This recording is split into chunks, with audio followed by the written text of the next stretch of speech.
Okay, we have an incredible course tonight. I know many of you have already reached out with specific questions about, I've just happened to have this nightmare employee situation, Adrian. I can't wait for it. David, I've had some concerns with some odd behavior from some of my staff, right? As well as, you know what, I am thinking towards transitioning, and my God, I don't know what I should do within my lease agreement. So it is my true privilege as we run through to introduce my three co-hosts this evening. First of all, David Harris is the rule breaker in his youth. David changed his direction and has spent much of his adult life in the world of investigation and enforcement. So if you've seen the movie, it is just like that forensic accountant. So that is David's daily life as he crisscrosses the universe here to help support the dental community, to help understand the criminal thought process and help educate and protect dentists.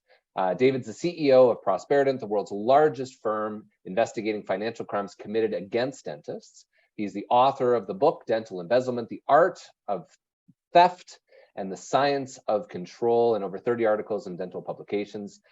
David is a licensed private investigator, a forensic certified public accountant, and a certified fraud examiner. David, an absolute privilege to have you on this evening. Thanks for joining us. Great to be with you. And Adrian, if there's one similar point of feedback from every doctor, from Anchorage to Honolulu to Key West and Halifax and everything in between, it is definitely staffing, staffing, staffing. And I'm putting up with stuff because I can't get a hygienist into the office. I can't retain staff. I'm paying big bonuses, and I'm still dealing with all sorts of frustration. So Adrian Twigg is our subject matter expert on that. She's the principal and co-owner of Ericksen Associates, and an HR compliant consultant, having both the experience of managing a large dental group practice with 35 team members. Oh, that sounds like a lot of work. For over 17 years and working with dentists across the country, Adrian brings a positive, proven approach to solving everyday employee-related challenges, strengthening the team. She's presented nationally. She's joining us from Miami tonight after presenting twice already today. God bless you for being here. She's a member of the Seattle Study Club, Speakers Bureau, Society for Human Resource Management, American Association for Dental Office Managers, and a truly incredible speaker everywhere. And myself, I'm your humble expert on dental office lease negotiations, and it's my privilege here on behalf of Cirrus Consulting Group to share what we have seen as the good, the bad, and the ugly of what landlords now are doing to really impact and impede. And unfortunately, there has been some nightmare transition types of scenarios. So a quick introductory poll as we go through, just to get a quick sense of everybody in the room. I know we've got a few hundred here. We'll help to try to customize some of our content this evening about a little bit of background on yourself. Are you planning to build or relocate, acquire, planning to transition and sell the practice potentially in the next 5 years? You know what, I'm just planning on hunkering in and staying put, or none of the above. Also, the stage of your career. Right? Many of you might be, I'm just about to wrap it up and hang up the coat, David, right? Or Adrian, I've just opened my very first clinic and my office manager doesn't want to sign an employment contract. So from side to side, we'll keep that poll up for a minute. We appreciate that. And then I'll cover on those shortly. So really, excuse me, the 3 points of this evening is embezzlement. What do you need to know in 2023 from David Harris? Hiring. Who do you love? Who do you keep? Right? And who do you grow with? And myself in terms of minimizing risk and the dental office lease. So on that note, I'll stop sharing here and pass it over to the David Harris. When you stop sharing, the sharing button moved. You're messing with me. And just to kick off, we've got still got lots of people adding in, but David, we've got about 10%, 11% that are early stage, roughly 37% are mid-career and later stage, and then about 15% are either a clinic leader or a non-doctor. Perfect. Great. Well, welcome everybody. What I'm going to do tonight is a little bit different from what I've done in past Cirrus webinars. I'm going to present a single situation, and you can see the title there. We're going to introduce you to a doctor and a thief and an investigator from Prosperident, and fortunately, the doctor will be with us on video to tell a lot of the story. Here he is. His name is Dr. David Hughes, a wonderful guy, great clinician. He's an orthodontist in Virginia. And he had the misfortune to employ this woman, whose name is Lisa Anselm, for a long time, 15 years or so.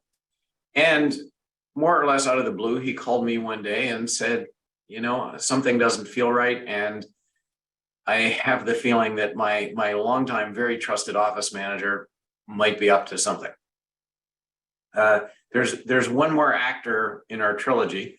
There she is. Her name is Wendy Askins, and Wendy is what's called a supervising examiner with Prosperident. She's been with us for over a decade, and Wendy has a couple of distinctions. The first distinction is that she has found more embezzled dollars than any of our other investigators. The second thing is she has received more letters of commendation from clients than all of our other investigators combined.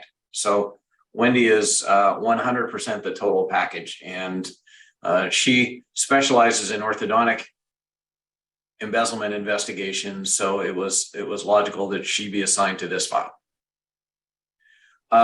So now we're going to watch Dr. Hughes by video, and we've got 3 or 4 slides each with a little different aspect of what happened to him. So let's let David tell his story. And as the investigation continued, I was floored, absolutely floored by the extent of the embezzlement and the breadth of complexity of the multiple strategies being used in payroll and the company credit cards and the cash payments that were being diverted and the mirroring of things that we, like vendors and suppliers that we used. There were parallel accounts set up so that the credit card statement would have recognizable vendors, but those purchases were actually going toward personal purchases. And Amazon. One thing we know about thieves is that we see very few one-trick ponies. Almost every person who steals from a dental practice uses multiple methods, and that's what David was getting at. Unusually, a lot of thieves will focus on revenue theft. In other words, stealing either patient payments or insurance payments.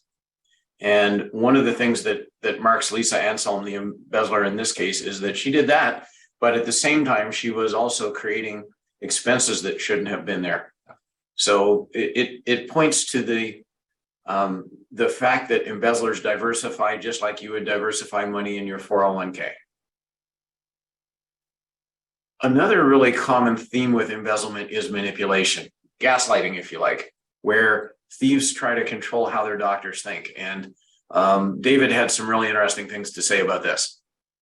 One thing that embezzlers do, as I've learned, is that they convince the doctor that they're irreplaceable. And that's an absolute red flag for people that know better and are alert to this. And believe me, I beat myself up about all of these different weaknesses that I had and were obvious to her. But she saw that I was watching certain things and not other things. And honestly, the embezzlement went on for about 5 years. Things were not adding up to me, but she would always say, oh, it's understandable, or the costs have gone up. A lot to unpack from that. Manipulation. And one really common factor that we see with thieves is territoriality. And by territoriality, I mean possessiveness about their duties, and it'll even extend to their workspace. And we heard a little bit of that coming across from David. The other thing that we heard, of course, was that when he went to Lisa and said, things don't seem right, she always had a good answer for him.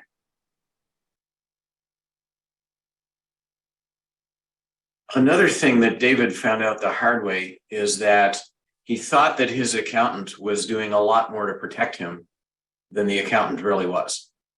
And one of the interesting characteristics of dental practice, when we compare it to any other kind of business, is that your accounting is actually split into 2 parts. In other words, you have practice management software that looks after revenue, and you have QuickBooks or some other kind of accounting software that looks after expenses, and the 2 of them really don't talk to each other. When your accountant does their work, especially in the US, and it's a little bit different in Canada, but in the US, when the accountant does their work, they don't need to even look at your practice management software. They can do everything that needs to be done, from your bank statement and your QuickBooks or your other accounting software. Whereas most of the bodies that are buried in dental embezzlement are buried on the revenue side, in other words, in practice management software. So let's hear what David says about the role of the accountants. I felt vulnerable, and I asked my accountants for an audit because there was a lot of money flowing in and out of the practice for the purpose of the debt service on this expansion renovation. I just wanted to make sure there were eyes on all of those transactions. And it was weird. I don't remember their response precisely, but they basically declined. Like, that wasn't really their role. When you look at embezzlement globally, in other words, across all industries, including dentistry, but also including everything else, accountants find about 40% of it. When you narrow that focus just to dentistry, that number drops to about 9%. And that's really what David found out the hard way. I felt vulnerable, and I asked my whoops, little replay there, sorry. And then the next question for David that I asked him was, well, what did you learn from this? And he's got some great information here. Embezzlement, dealing with embezzlement is about prevention. I'm part of an unenviable fraternity in my state with 2 other orthodontists that have had this happen to them. All 3 of us are speaking to our local societies to try to help others. You won't get your money back. You won't get your sleep back. Just prevent this from happening. Put the safeguards in place.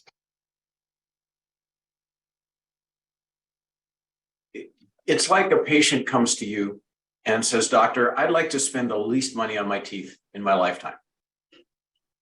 And if you're having that conversation with a patient, probably what you're going to do next is say, okay, become really good friends with your toothbrush and your dental floss, and visit our hygienist as often as we tell you to, because that combination of things is a lot cheaper and a lot less intrusive than the alternative, which is what happens to people when they neglect the basics.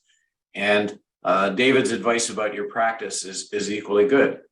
It is cheaper and far less painful to work on prevention than to clean up after.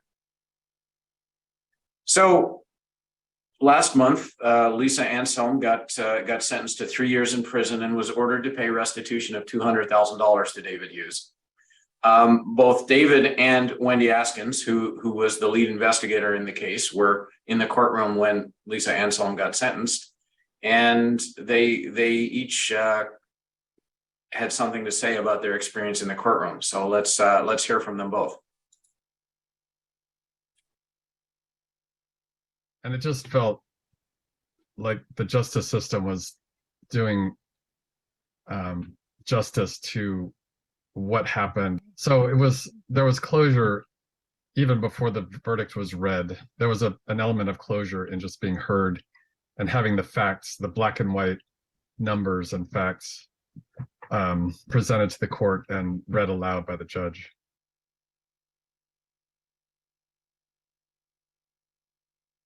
I felt a lot of excitement just throughout the entire day. The excitement that this was the closing, hopefully, of one chapter for David, but the beginning of a new chapter for the thief who is now going to suffer the punishment for it. So that's how they felt after. A few takeaways for all of you.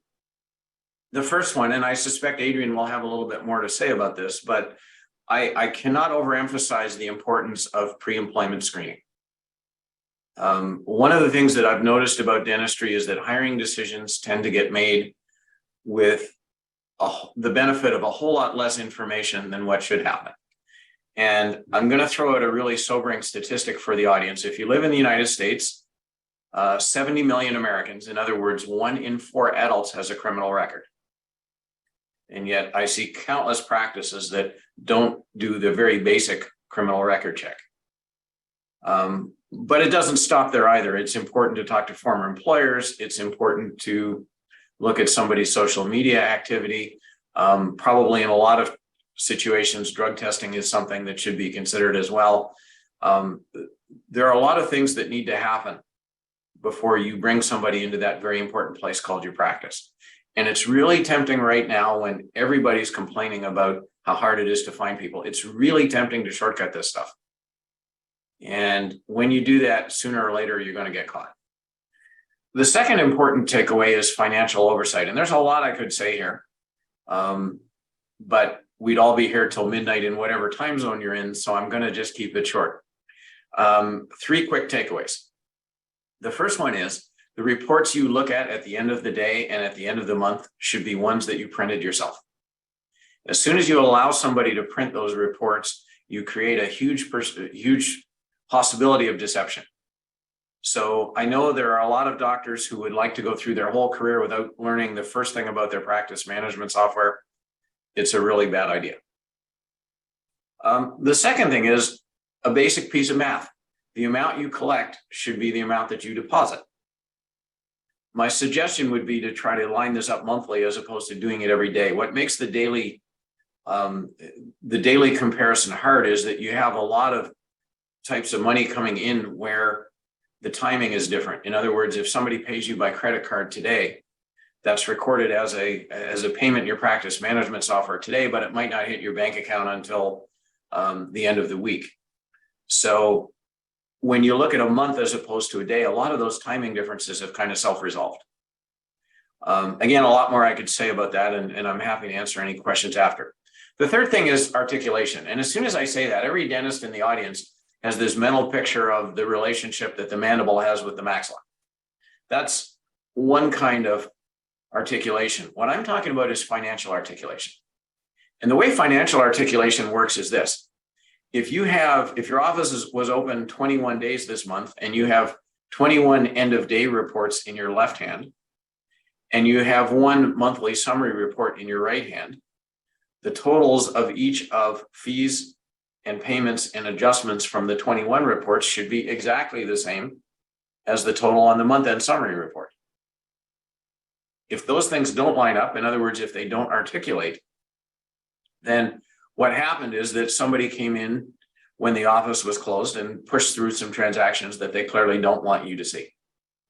So 3 quick takeaways. Again, happy to answer any questions after. And Adrian, I guess you're up.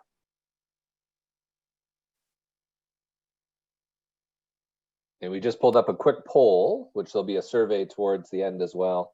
And David, looks like you struck a chord. Over 76% of survey people are looking for a follow-up call. So lots of good questions through there through the Q&A. Again, guys, we're really going to dig into it at the end to deep dive into these, while also after going through some key case studies. But Sheila's on. We've got some great Q&A, as well as we've got a chat that's just a flurry of activity from the few hundred of attendees we have right now. So on that note, Adrian, you should be able to share.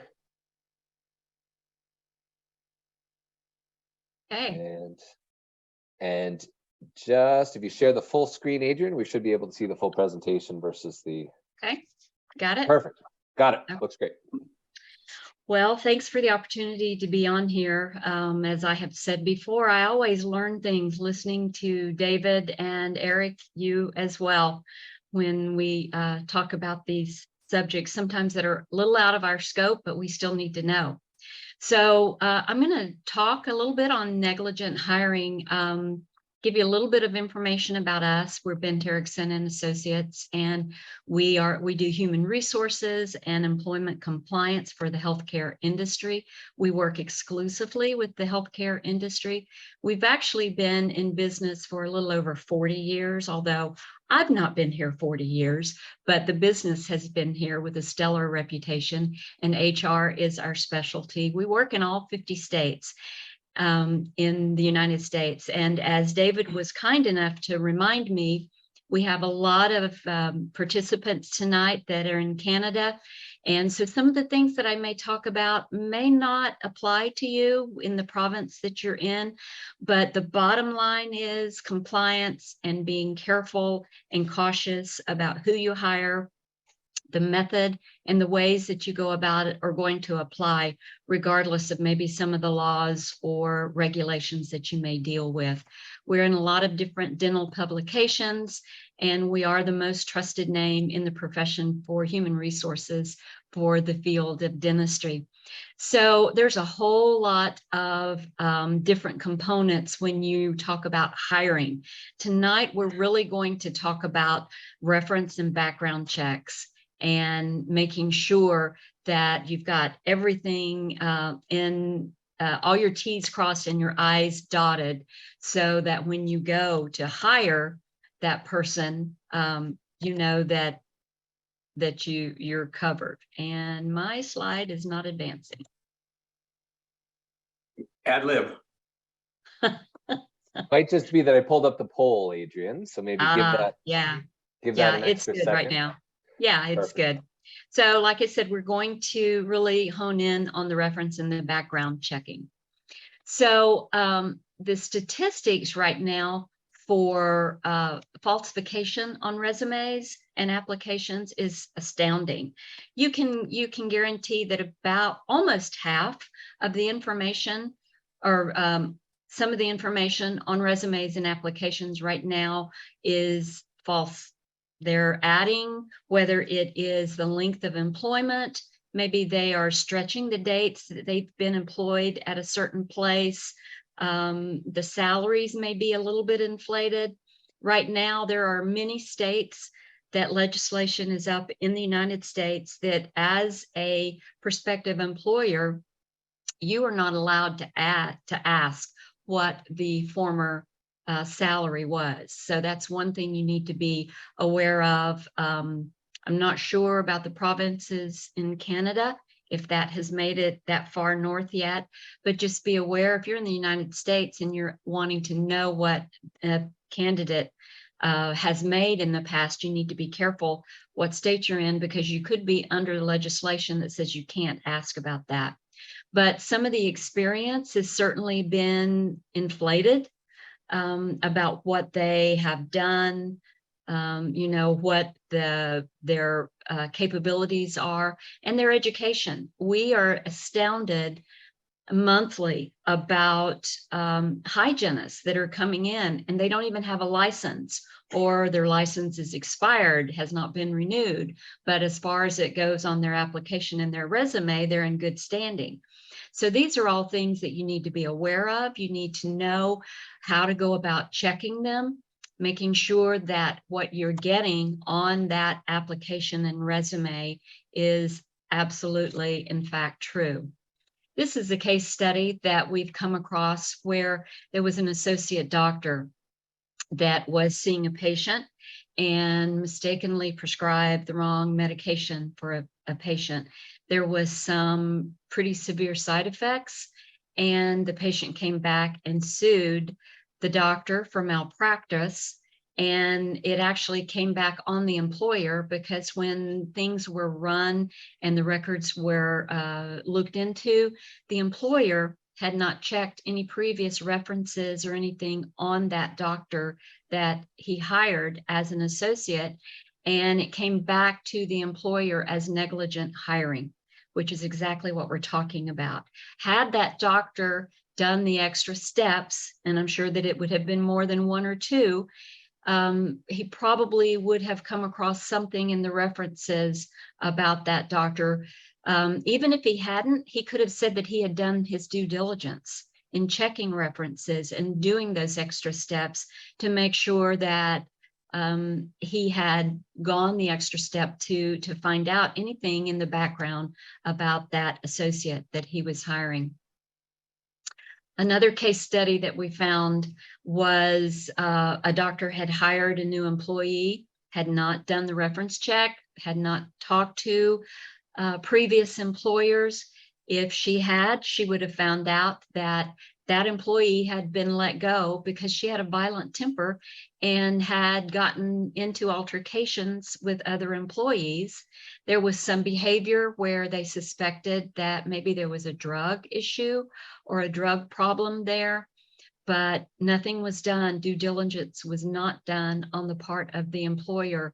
So there was an altercation. and that new employee, unfortunately, did a pretty nasty right hook, I guess, caught the other employee in the face, ended up with a broken nose.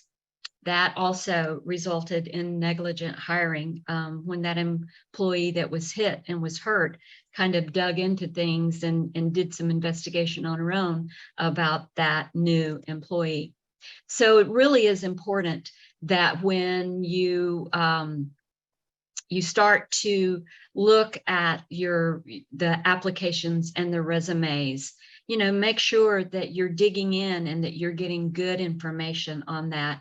So the negligent hiring goes back to when that employee that you've hired ends up in some type of violent act or some type of act that affects another employee as a personal injury or some type of damage to an employee that you have on staff. So the court determinations in this will go back on the employer to find out, so what employer, what doctor, what did you do to do your due diligence to find out what the background was on this employee? Did you check references? Did you call the former employees to make sure that the information that you got on that application was in fact true and it was provable for you before you hired that employee? And they're going to ask, okay, was this a risk that had you done due diligence and had you run the reference checks and all that, that you could have discovered that? Well, certainly for the employee that had the violent temper that was let go from the practice, that could have been discovered if they had been able to go through and do a reference check with the former employee. But like I said, due diligence wasn't done, and that's how it ended up in court. So the court's going to look at the potential liability. What was the liability with the hiring employer as far as going back and doing those reference checks and looking? So that's where the liability is going to end up, on the doctor that hired that person without the due diligence. So let's talk a little bit about conducting the reference checks. We get a lot of questions about, well, what and how, who can I call? What can I do? What do I need to have? Well, the first thing we're going to recommend that you have is a signed release from that candidate that you can absolutely check the references. If they're not willing to give you a release to do that, that may immediately put up a red flag that you need to think about. And see, what's going on. Why would they not want you to check their references? And I apologize for a little bit of lag here. I am working from a hotel room instead of my home office, so waiting for my slides to advance. As you do, Adrian, interestingly on the poll results, almost a 50-50 split to, do you have an up-to-date policy manual that was created by an HR professional? Unfortunately, the no's have it. 52% no, 48% yes. And then do you check references by speaking to a former employers on each new hire? Yes, 65. No, interestingly, 35%. Yeah, those are pretty scary statistics, especially for the ones that do not have a compliant, up-to-date policy manual. With the way things are changing at such a rapid pace right now, not having that policy manual that you can refer back to on a consistent basis is really something that I would implore everyone to get taken care of, and not just borrowing your cousin that owns the hardware shop their policy manual. You need one that is produced by an HR professional that knows the laws, that knows the regulations that you're under, wherever you're located, with the threshold, with the number of employees that you have. So having that policy manual is a huge critical component to having your HR covered. So hopefully my slides will advance now. So the next thing you need to think about when you're doing your reference checks is making sure that you're talking to the authorized source to give you the information. One thing that we recommend is if someone gives you a name of or a company to call and they just give you the person's name and a phone number, do a Google search. Make sure that the phone number that they give you is in fact connected to the business and is not maybe their best friend that you call and will give a glowing reference on that person. But do a Google search, contact or look up the business online to make sure that the number that you're calling is actually who you need to talk to. Hopefully you can talk to the doctor, making sure that you're getting the authorized source with good, clear information. You're going to ask job-related questions, things that can be verified so that when you ask the doctor, or if the doctor has passed you off to an administrator or a bona fide practice manager, making sure that your questions are within the realm of the legal questions that you can ask. You're not going to ask how old this person is. You're not going to ask how many kids they have. You're going to ask job-related questions. We've got some examples for you that I'll get to, but making sure that they're within the scope of legalities and job-related along the line. Avoiding any type of pre-offer questions that may come up, but once again, keeping them job-related and that you're verifying the information that has been supplied to you, whether it's through the office manager or the doctor or anything that you have done as far as researching the company goes. Consistency is another thing that we recommend that you strive for, that you're asking the same questions of all candidates so that nobody can do anything in the way of discriminatory claims, but you are consistently asking the same questions to each candidate that you interview. Some of the sample questions that we recommend is something like, if you're talking to a former employer, so what's your evaluation of the competency level of which this person performed their duties? That is a somewhat subjective, but at the same time, you're going to have, they're going to be able to tell you whether or not that person was able to perform the task, the duties, and the responsibilities that he or she was assigned. This one, if you're asking a former employee or a reference, would you describe them as being self-motivated? You know, if we ask the candidate that themselves, I mean, who in a job interview, if they're asked, are you self-motivated, is going to go, well, you know, every once in a while, I kind of need a kick here and there to get me going. That's not going to happen. But this is a good question to ask that employer. You know, did you find that they were able to look around and see what needed to be done without having to be told every single task or duty that they did? So whether or not they were self-motivated is a good question. Especially if this is someone that is working in the admin department, maybe greeting your patients or at the front desk, that has a lot of duties about when the person enters your space. You know, how was their customer service skills? Did you feel like they were really connecting with your patients and making them feel welcome? And then that can carry all the way back to the clinical team, you know, whether they were good at making the patients feel comfortable, relieving any anxieties that they may have. Asking how they were an effective member of the team. You know, did they get along with everyone? Were they somebody that kind of held the team together? Was their attendance satisfactory? You can certainly ask that, because here again, this can be proven by your payroll records, by your time clock, you know, whether or not they were in on time, whether they had issues with showing up at all. And of course, the last question is one that is universal. It's, would you rehire this person?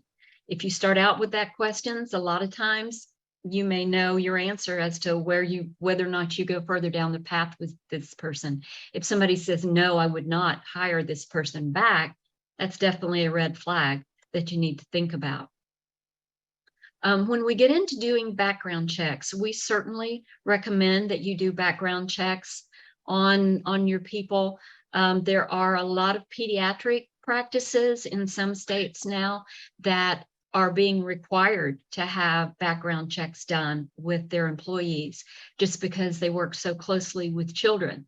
I know some offices and pediatric practices don't want the parents going in the back with the child. That's certainly an area that maybe some parents would be concerned. Doing background checks in that area would certainly be called for and not a bad thing at all. But there again, make sure that you're keeping it job related. The type of background check that you have is going to vary by state to state in the United States, and it probably will vary in Canada. David will probably be able to address that in the question and answer section. But the laws pertaining to credit reports and credit checks can be pretty restrictive. You want to make sure that if you're doing a credit check, it's related to their job. If you've got somebody at the front desk that is handling finances, handling money, boy, you're certainly going to want to make sure that they are trustworthy, that they're reliable as much as you can if they're going to be handling your accounting and taking money and credit card information over the counter. So the screening out portion of it is consistency. You know, if you knock one person out of the running for something, being consistent across the board there again, so you are avoiding any type of discriminatory issues that go along. So the selection process and the rejection process, make sure that, you know, it's apples and apples, oranges and oranges, and that your selection and rejection is based on the same criteria, so that once again, you don't run into any type of discrimination and avoid creating any type of disparate impact against one person versus another.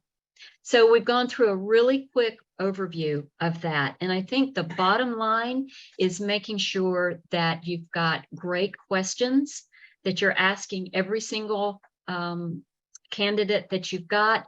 Check your references. If you have to do some extra work into going online, going to the company and Googling it, making sure that you're doing that and you're talking to the correct person, somebody that is authorized to give you the information and authorized to say yay or nay, to, you know, give you any background information if you have those signed reference forms.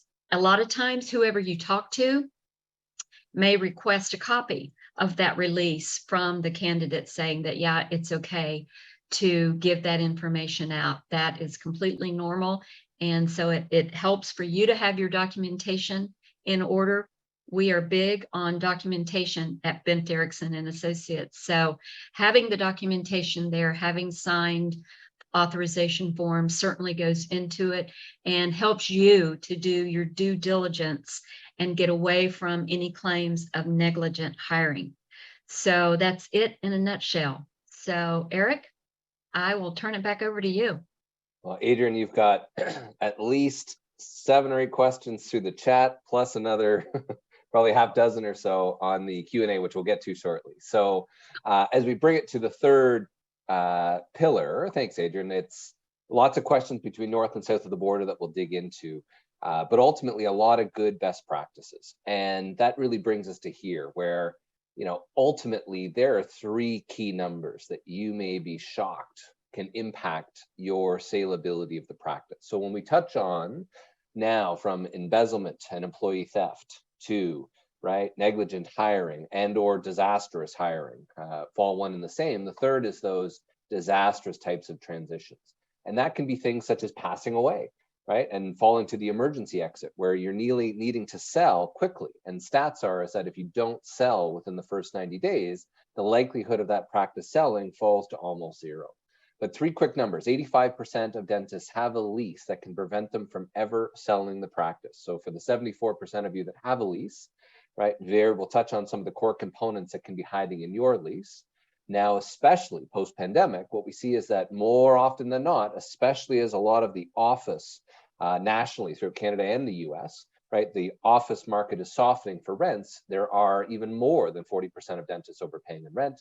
And as you'll see some examples and some videos of clients shortly, 80% of landlords actually have a lease that structures it that they are entitled to a percentage of your sale price.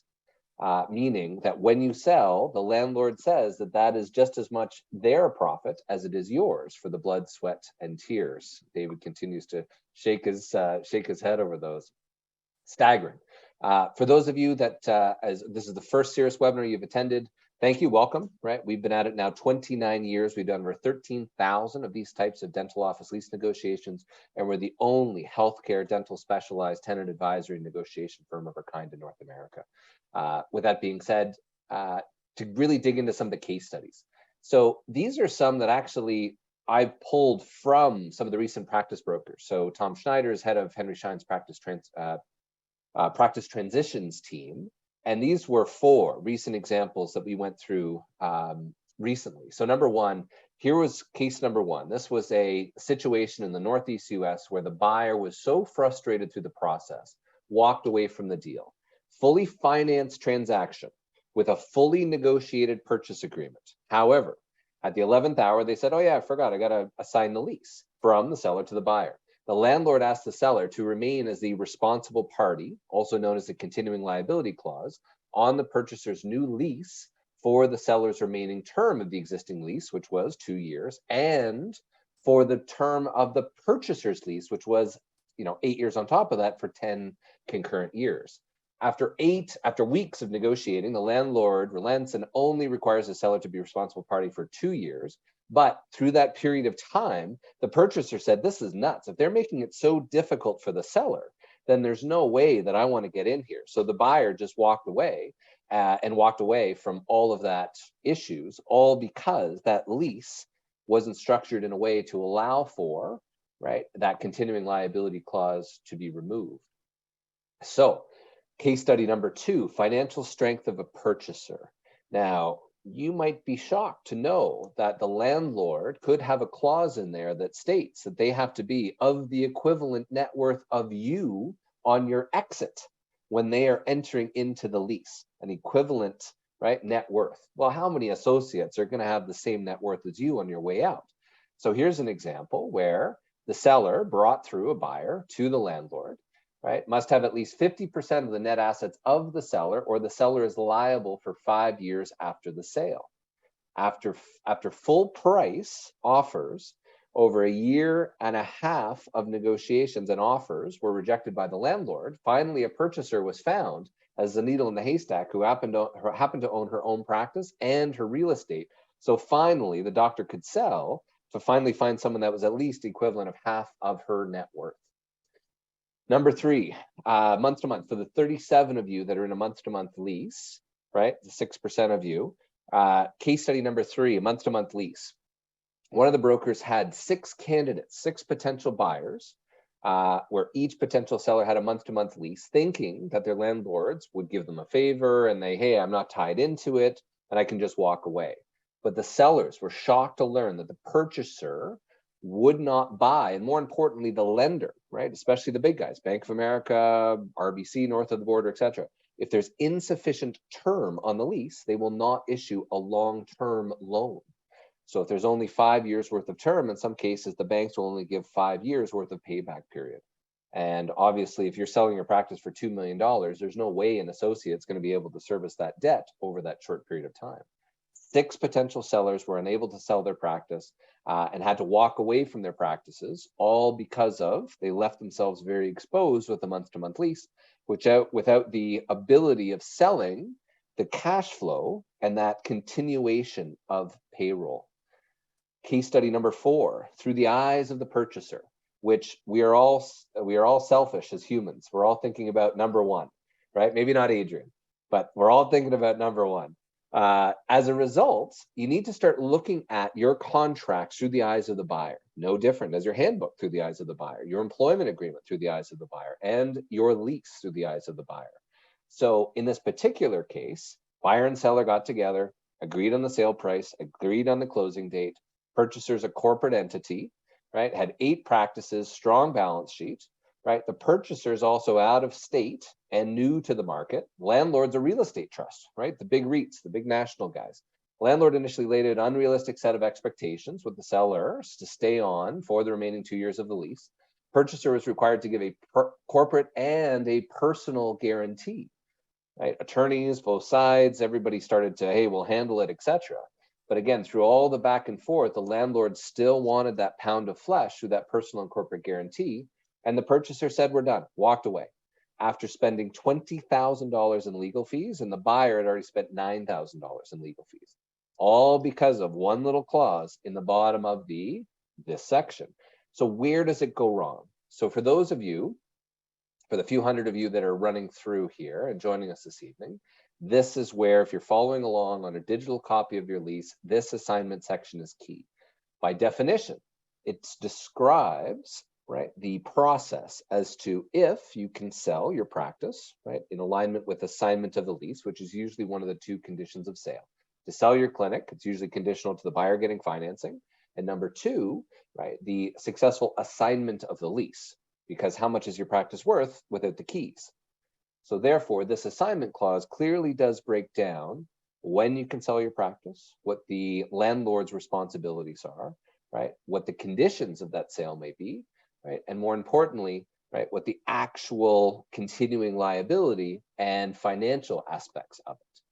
So this is a personal client of mine, Dr. O'Mara, Northern California, came to me devastated, right, at 74 years of age. She was in a beautiful strip mall, and the landlord owned, right, another building, another business in that strip mall, and wanted her nice end cap space.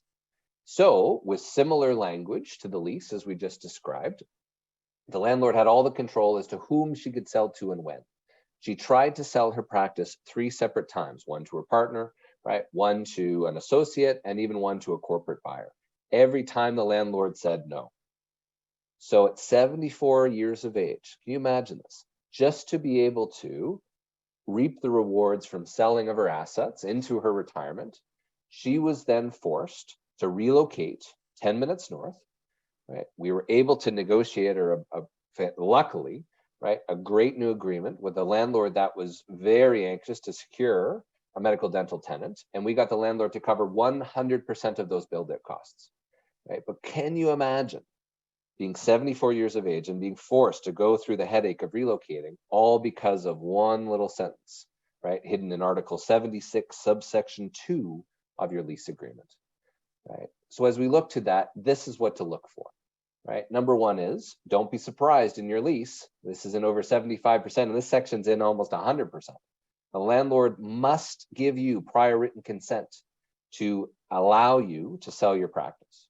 Number 2, the landlord could say yes, the landlord can say no, or the landlord can say, you know what? I'm terminating your lease effective of your closing date of when you plan to sell, retire, and move on, just for asking to sell your clinic and assign your lease, putting all the power back to the landlord. Oh, and they can also reset it back to market rent or 15% greater. Oh, and by the way, any difference between what you'd normally spend in rent versus your proceeds, the landlord is entitled to a percentage of those practice sale proceeds. And we have had 4 files cross our desks in the past few months where the landlord has collected anywhere between $60,000 to $160,000 of consideration, money, cash from the doctor, just purely for the landlord's right to assign it from them to the corporate buyer or otherwise. As shocking as that is. And then arguably most importantly, which killed those previous 3 out of the 4 deals, right, as it states here, notwithstanding, I'm looking for those, the landlord's consent to any assignment or subletting, the tenant shall not be released from its obligations under this lease and shall remain liable for any failure of the tenant or its assignees forever and ever, amen. Meaning that you will remain as liable, personally or corporately, as you are today, even years after you've sold. A doctor who attended one of our courses pre-COVID in Michigan raised his hand and said this exact thing happened to him. He retired in Florida, got a phone call years later, Unfortunately, the doctor he sold to was 3 months behind in rent and gone. The landlord said, unfortunately, because of the continuing liability, doctor, you remain liable, and you remain liable, right, for not only the past 3 months, but the remaining 4.5 years on the lease.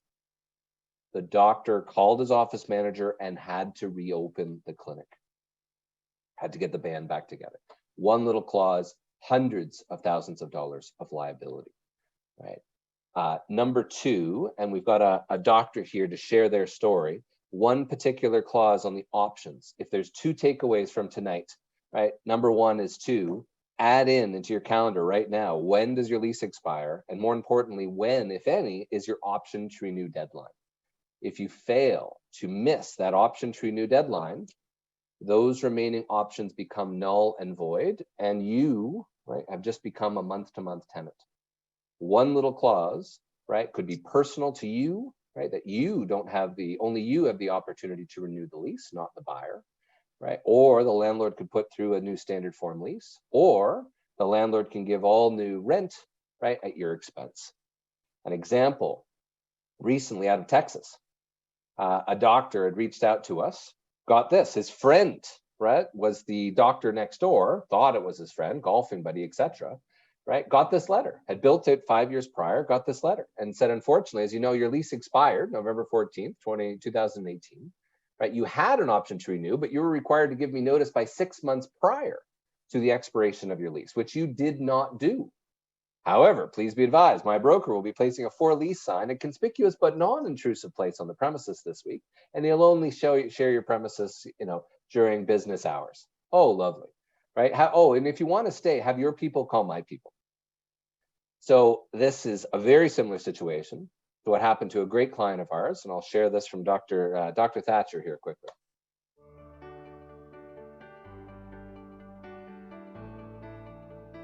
My name is Sam Thatcher. I'm a general dentist here in San Francisco, and I'm also the team dentist for the San Francisco Giants.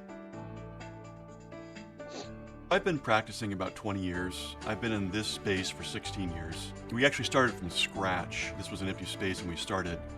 And we had a family friend who's an attorney look over the lease for us, although we really didn't negotiate that much because we were just really excited to get in and start practicing. After practicing for 15 years, my lease was coming up for renewal, and I actually missed the renewal deadline. So that made me pretty nervous and anxious about renegotiating a new lease with fair and affordable terms to protect me and my family. My Henry Schein sales rep, Ellen Hong, is the one who recommended Cirrus Consulting Group to us. She's been our sales rep for years, and I really trust everything she recommends to us. So when Cirrus looked over my lease, they found several major issues. The assignment clause gave my landlord the right to terminate my lease and throw me out of the practice if I tried to assign the practice to someone else. There's a clause in the lease that says that the owners are entitled to half of the funds from a sale. In other words, if I were to sell my practice for $1 million, they would receive $500,000 of that. And the new owner, if they were to default, I would be on the hook financially. There was the relocation clause, which said that they could actually relocate this practice to somewhere else in the building at any time, and I would be left on the hook financially for that move. After reviewing the lease, it was a no-brainer to retain Cirrus to handle my lease negotiations. Cirrus was able to negotiate some very reasonable rental rates. They were also able to eliminate the relocation clause completely. They were also able to renegotiate the assignment clause. This took away my landlord's rights to any of the practice sale proceeds. It also took away their right to terminate the lease, and it took me off the hook financially if the new owner were to default. Cirrus was also able to negotiate $6,000 in a tenant improvement allowance to allow me to remodel my space. They also negotiated a 5-year option to renew, and they gave me the ability to review any operating costs charged to me by the landlord to make sure I'm being charged fairly for any CAM fees or other operating expenses. So from that perspective, prime example, Dr. peak of his career, thinking about now transitioning, etc. And all of that was going out the window, all because of one little clause and just being busy, right? And forgetting to exercise that option.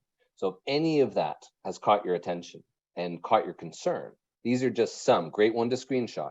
This is a great component to look at just some of the clauses we typically focus on when we review leases, right? To help understand exactly where your red flags are, So at least now you can be clear and ideally have a negotiation treatment plan next time around. As we summarize and get to Q&A, number one is start early. The best time for those of you in a lease are starting at least 24 months in advance prior to your lease renewal. The earlier, the better. The more time you have, the more leverage. It's never too late, but the more time you have, the more leverage. It's upwards of 18 months to pick up and relocate. Number two, get all the information. Get a digital copy of the original lease as well as any amendments, riders, exhibits. Number two is get all the information you need for goals, right? All the way through the process. Have your lease professionally reviewed, right? Get the average rental rates. And then number five is determine that carefully choreographed game of chess long before you do anything. But please don't pick up the phone tomorrow and say, I just watched Adrian and David and Eric and Mr. Landlord, what do you want to charge me now? Far better to have a full, carefully choreographed plan long before your very first move. Then negotiate the business clauses, then negotiate financials. So from that perspective, as we'll run through, a quick poll for all. So again, for those of you that have been, eyes have been opened, right? For those of you that do want a consultation with Bent Ericksen, ourselves, right? And Prosperident, we've made it easy through the poll questions. And also we're here to help. I think the biggest point through all of these Q&A sections is you're not alone in all of this, right? My God, you've done and invested heavily through the sacrifice, through dental school, through all the process, through all the financial investments, through all the headaches, right? To signing your first associate agreement, to signing your first employer agreement as the employer, let alone your first lease on the trunk of a car, right? Thinking that, oh, if I don't sign here today, I'm going to have 4 other dentists that are going to take that space, right? Or boy, just, you know what? I don't even want to think about my office manager taking from me because my God, if I lose my office manager, right? Oh God, maybe it's almost worth it to look the other way. You're not alone in all this, right? If there's one key takeaway is that there are teams of specialists that do nothing but this, right? Who knew there was a dental office embezzlement firm that just does dental office embezzlement or dental office leases or dental office HR, right? So again, it's a pleasure to help assemble this VIP cast. For those of you, again, we waive our fee and appreciation for your time, the complimentary rental rates and office lease review. I know roughly 65 of you had already requested it even before we had started the event. So I wanted to get to some of those Q&A and truly appreciate the great questions and feedback we've had here. And I see a lot of emails are already coming through. So from that perspective, to now jump into some of those Q&A. So Sheila, you've done a great job on the notes. I see there's lots of updates. David, you've been keeping in touch. David, you started first. I know you've seen a good swath of them for you. Why don't you jump in first, David, in terms of some of the key questions and some of the outstanding ones that we can address first. Absolutely. And I tried to answer as many as I could directly while everybody was talking, but some people were looking for more specifics on embezzlement techniques. I'm going to tell you that Prosperident just doesn't do that in a public venue. So if you do have that question, please feel free to reach out to us after the webinar and we can have a one-on-one conversation, but I'm just not going to comment here on specifics of how people steal.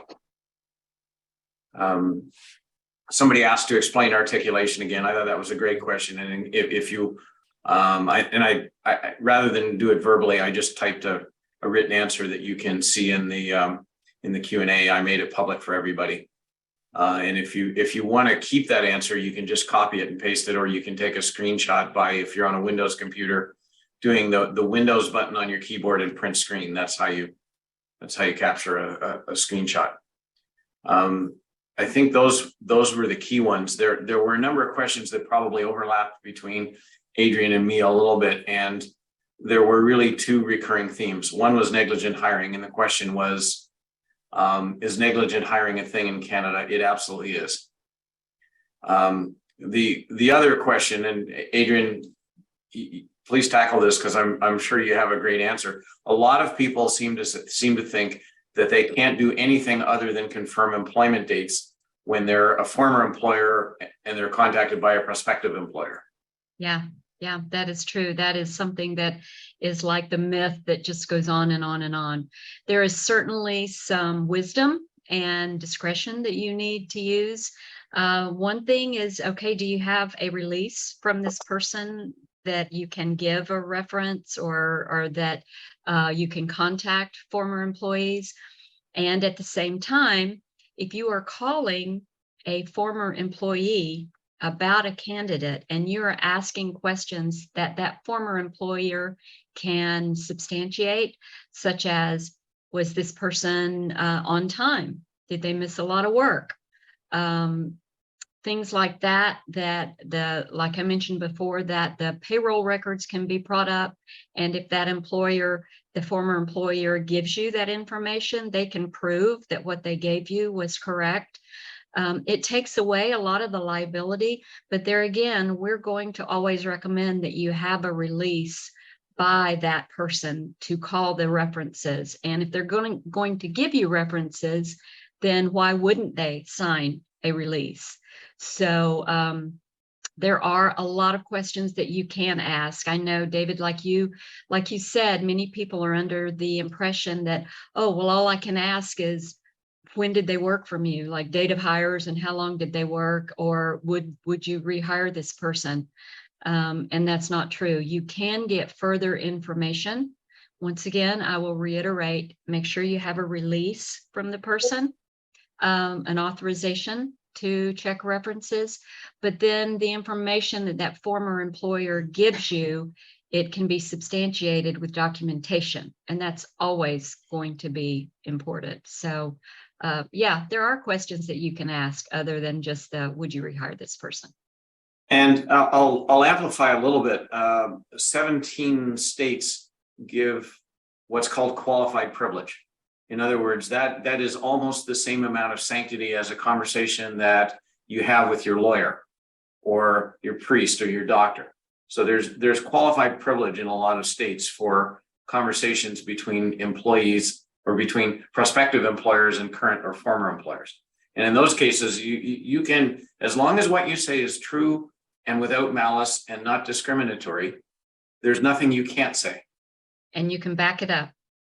Yeah, that's the true part. That's the true part. Absolutely.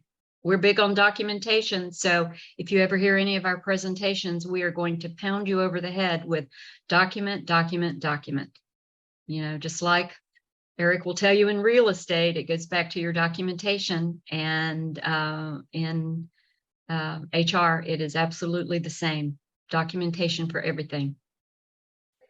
It's a good follow-up, and there was a bit of a theme through that of sort of disbelief through some of the notes and some of the Q&A, but it's especially young associates. I remember doing a CE course close to your big event in October, Adrian, in Denver. And, you know, a prime example was, you know, some associates up front said, we're working for a corporation, and said, oh, well, the landlord can't do that. The landlord can't do that. The landlord can't move me. The landlord can't, you know, hold me liable. The landlord can't kick me out. And there was an endodontist in the back, I'll never forget it, 62 years of age, and just started roaring, and said, let me tell you what the landlord could do. I was forced to relocate 3 separate times, right? Once as an associate and then twice, should have known better. But all as a result that, look, if the landlord wants you to walk in with a purple hat and with a feather in it and hop on one leg, they can do so, right? This is the world's oldest profession, the lord of the land. And they can, all the way down to the type of procedures you're doing. We've seen orthodontists be able to negotiate exclusivity over the subspecialty of orthodontistry, phase 1, phase 2, Invisalign, etc., precluding then the GPs from offering that based on how the lease is structured. So literally down into that nitty gritty, you know, this isn't you signing a, you know, residential lease in college and thinking, you know what, if the landlord's going to turn off the heat, the news channel is going to show up and CNN's going to be here and it's, you know, going to be all right for the people. This is an agreement between 2 separate corporations, your PC, right, and the landlord, and it is all down into the T's and C's. So the reality of half of these questions that have been all flowing through is, what's in your agreement, right? What's in your employment agreement? What's in your handbook, right? What does it specifically say within your lease? Yeah, we do in some of our pre-hiring forms in the packet of information that our clients get, we give forms, or we offer forms about giving referrals or giving references as part of our hiring package. So, that kind of sets an kind of a precedent there, that you have that form in the documentation, so that if it doesn't work out down the line and that employee goes somewhere else, you have the authorization to give references if they want to keep that. So like you said, Eric, it all comes down to the paperwork and what's in it and what's not. One more thing I'll add, and I'm a little fussy about terminology here in one area. I think criminal record check should be called exactly that. Background check means different things to different people, so I never use that in substitution for a criminal records check. Another question was asked, do you need an applicant's permission to conduct a criminal record check? And I think the answer is irrelevant. In other words, it doesn't matter whether you need it or not in your state. Should you get that permission? Absolutely you should. And I'm going to go one step further. When you're posting a job, tell people what the scrutiny will be. In other words, if you're going to drug test, tell people that when you post the job. If you're going to do a criminal records check, if you're going to whatever else you're going to do, if you're going to look at social media, tell people that. Why? Because the best thing you can do is separate unsuitable applicants at the earliest possible moment. In other words, you don't want to get through the whole hiring process, find the exact person you like, and then say, oh, and by the way, we're going to drug test you, and have them say, oh, well, maybe this isn't the job for me. Yeah. At that point, you've invested a hell of a lot in a dead end. So when you post a job, make very clear what the scrutiny will be, and let the people who know they're going to have a problem with that scrutiny just weed themselves out. Save yourself some time. And stomach lining. I will, if I can, David. There's a lot of questions from employers on best practices here. I will say from specifically from having all of these great courses from David, as an employer myself, what I've specifically done based on David's recommendations from many of these courses, you can see through our YouTube channels or otherwise. But number one is I always get the corporate Visa card statements now sent to my home versus to the corporate office, number one. Number two is I also get a copy and now know how to access the alarm code, and in terms of who uses it and when.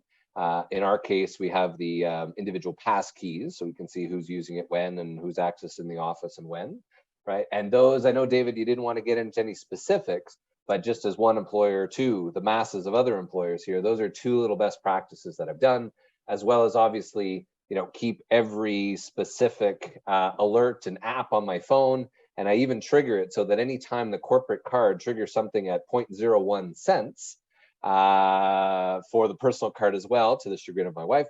But needless to say, it does. Oh, Eric. Oh, stop. It's for it's for fraud prevention. Fraud prevention.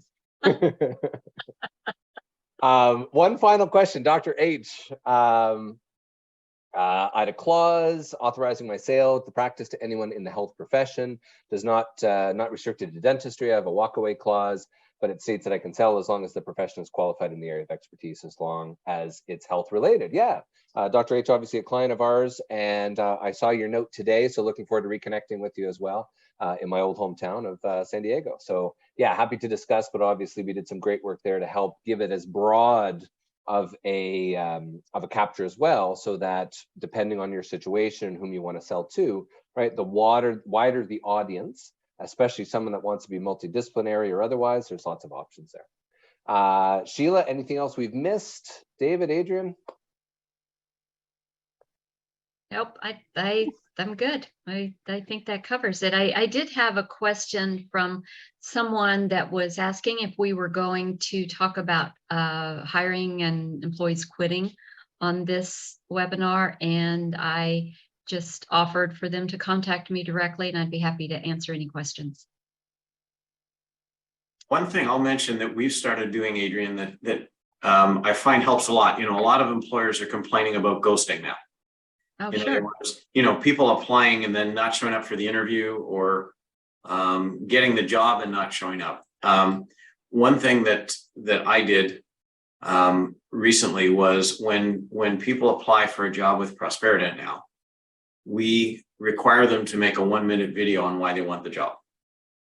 And that does two things. It increases their investment, because a lot of times people will post the job on somewhere like Indeed, and there's very little effort for an applicant to just say, send my resume here, here, and here, and here.